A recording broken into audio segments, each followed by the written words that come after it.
Hello, my name is Mark Patterson. I am an acclaimed sound healer. I have spoken at expos and conferences all over the world about my near-death experience that happened at the age of 16. As a child, I was a latchkey kid from Iowa. I grew up in Iowa City, Iowa, and I was very psychic, very intuitive as a child. I always knew things about people. I always saw auras and lights around people. And of course, you always know things that you're not supposed to know. You always talk about things that you're not supposed to talk about.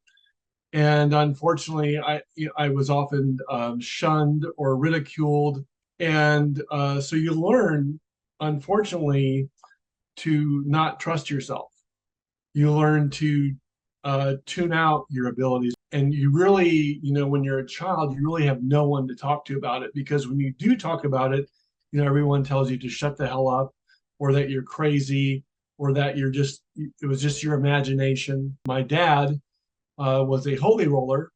And of course, he would always inform me that I was possessed. I was possessed by the devil, or I was having some type of satanic experience. So by the time I was 13, 14, I was heavily into alcohol. I was, drinking with all my friends were older. And so I was drinking, I was experimenting with marijuana and other things. As a child, I would dream over and over again.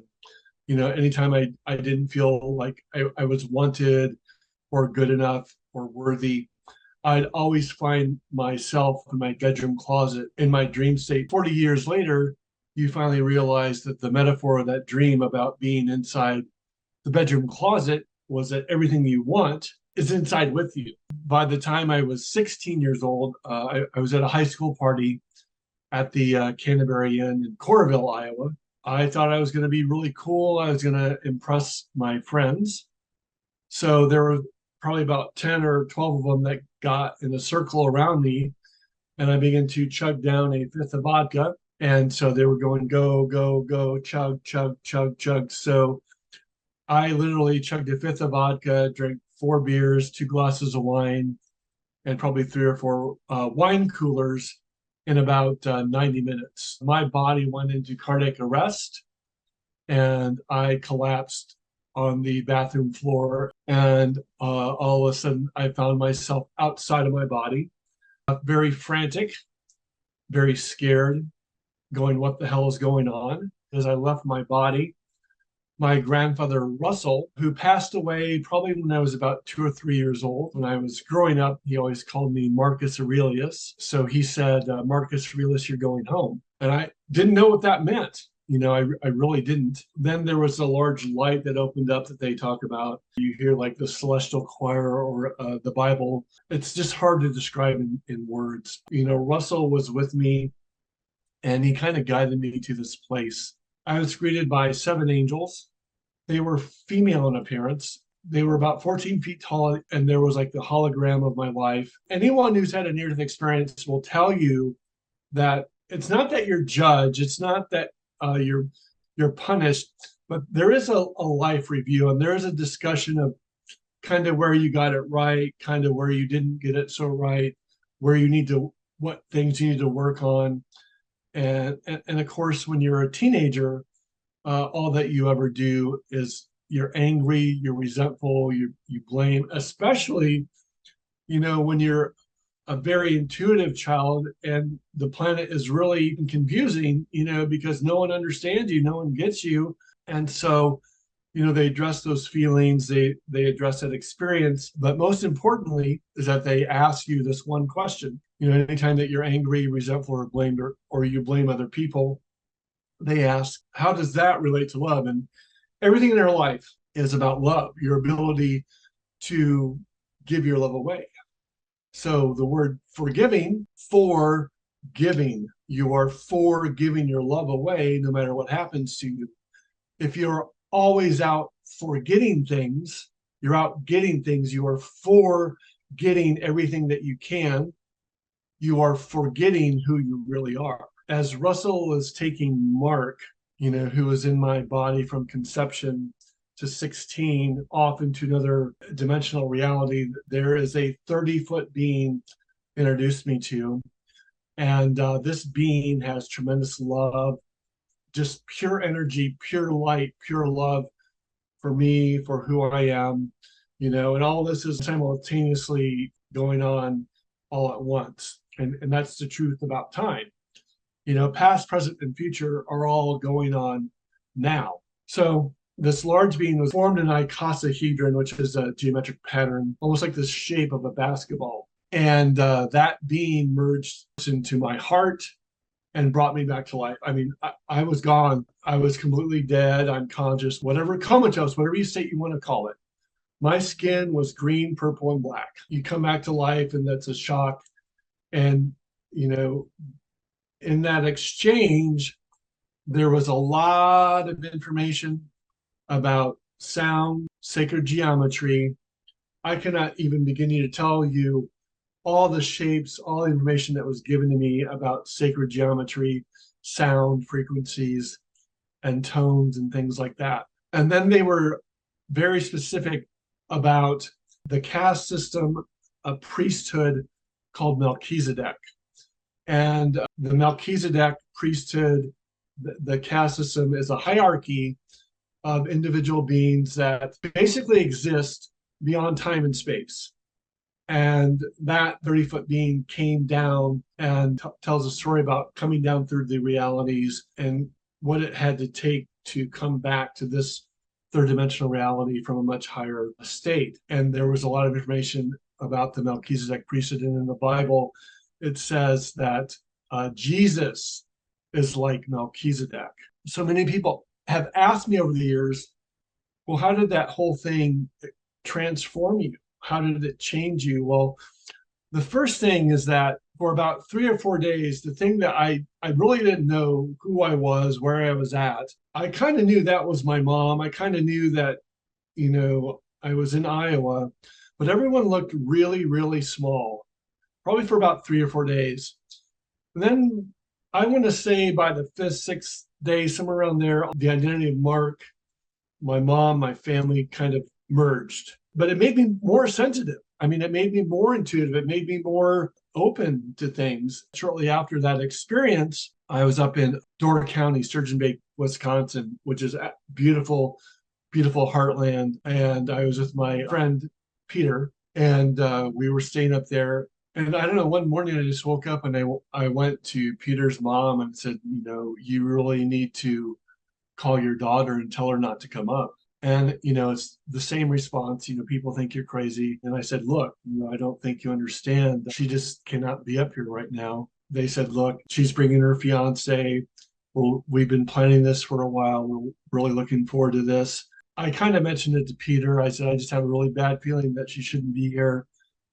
And then later that night, I was about as cold as possible and blunt. And I said, look, your daughter cannot be here. She cannot come up. Well, they got real upset with me and they sent me home on a Greyhound bus back to Iowa the next morning. Unfortunately, she was killed in the car accident on the way coming up. And so again, I was overwhelmed.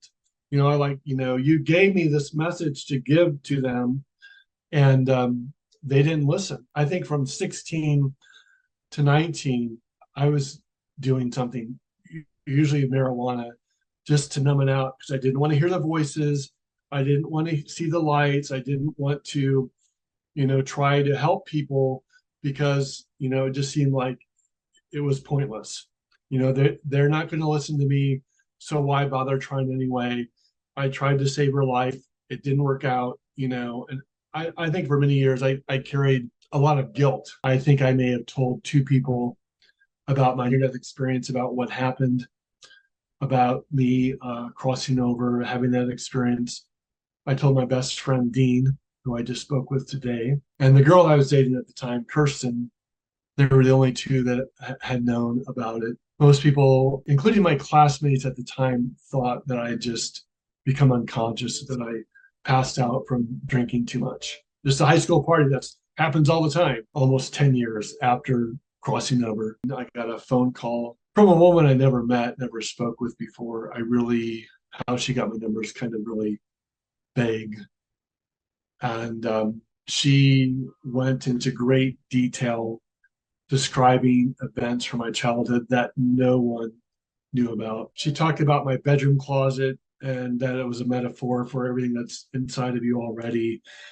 And she described my near death experience verbatim. She described what the information that they gave me about sacred geometry, about sound, about the Melchizedek priesthood, about that lineage, about coming down from interdimensional realities from down from time and space. And so it went from, well, did that happen? Was that just a dream? Was that just another reality or whatever? Was it real? Because even though it was very real, when you're a teenager, you have a lot of questions and questions that really couldn't be answered. Questions because you really didn't have anyone to talk to. And when she told me that, then it became real. To hear that was real validation that what happened to me was very real, and that confirmed, the whole experience.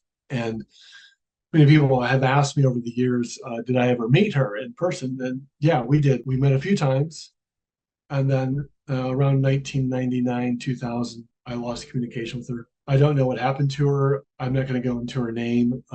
She was extremely private, almost to the point where she was, really felt that she had too much information. So that was I want to say 99, 2000 was the last I heard from her. So the things that I got out of the near death experience as we kind of wrap up here. Number one, and I want you to get this, take this to heart. You have never done anything wrong. You cannot fail at being a human. You are not guilty of doing anything wrong because you've never done anything wrong. There are only actions and consequences. It's us humans, that the human collective, that decides, oh, that's bad or whatever, that's good or indifferent. You are loved, loved, loved, loved. You are loved no matter what you do or don't do. You are loved unconditionally. And I experienced that. I experienced that full hand when I crossed over when I was 16. And I want to say about 4 or 5 years ago, I was in my dream state. I was taken to that place again to have a reminder of what that's like to feel really loved. And you're never alone. Your guides, your angels, your team, they're always with you, always there for your guidance, to help you, to guide you, to bless you. And all you have to do is ask and trust. Life was never meant to be a struggle, but we resist.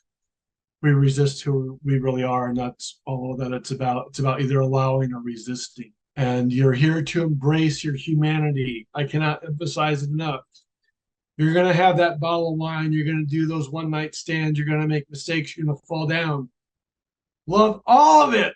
Love all of it. Love that you allowed that to happen in your life. You embrace your humanity, but then you allow your divinity to flow through you as you, because that's who you are. And know that you're always that God, whatever you mean, God, Jesus, Buddha, Krishna, Sai Baba, Ameera Baba, whatever name you call it, it's within you. It's within you right now. And it just wants to embrace you. Then it wants to expand. So as we shift consciousness from an external God that really doesn't exist, external God that's judging you, to an internal God. There's an external higher power, but not in the way the Bible describes it. To an internal God that is embracing you, that loves you, that believes in you, that is always empowering you to be who you really are. And who you are is that child of God in whom she is most pleased. You are a wonderful human being with so much to share.